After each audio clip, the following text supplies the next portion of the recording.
Natalie, thank you so much for joining us today. When did you first realize you wanted to become a writer? Well, the funny thing is, I started writing at a young age, so it was kind of my way of expressing who I was as an individual because I was very shy as a little girl, so my avenue was writing poetries and diaries.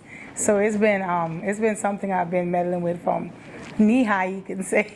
Oh, that is wonderful. And how has your family supported you during this? The funny thing with that, my mom, she was very strict, so every time I wrote in the diary and she found it, I used to write like in codes so she couldn't read it. So she used to get mad and burn it. But until I became an adult and they realized my passion for writing, they decided, they're going to follow me and support my dreams. So it has been really extraordinary the way they have come along with me and my books and so forth, and they have purchased a few. Oh, wonderful. Yes. Well, what are some of the most surprising things you've learned while creating your books? Well, editing.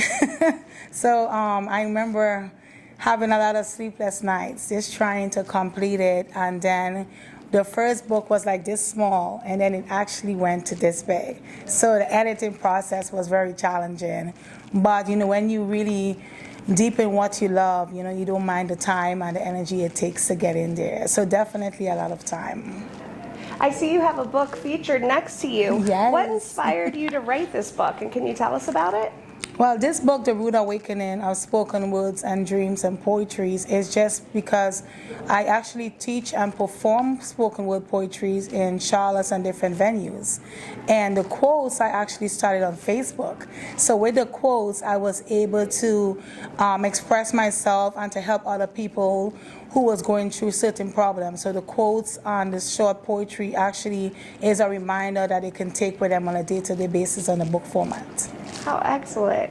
And so we have so many people out there who want to be a better writer. Do you have any suggestions to help them? Definitely. You have to be motivated.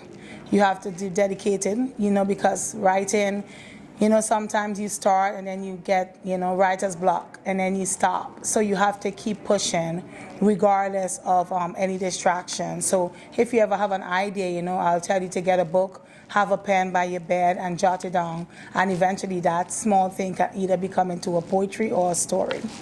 That is great. Well, Natalie, thank you so much for joining us today at the Mooresville Public Library. Thank We're you for proud to having have me. you as one of our local authors. Yes, I appreciate it. So go get a book.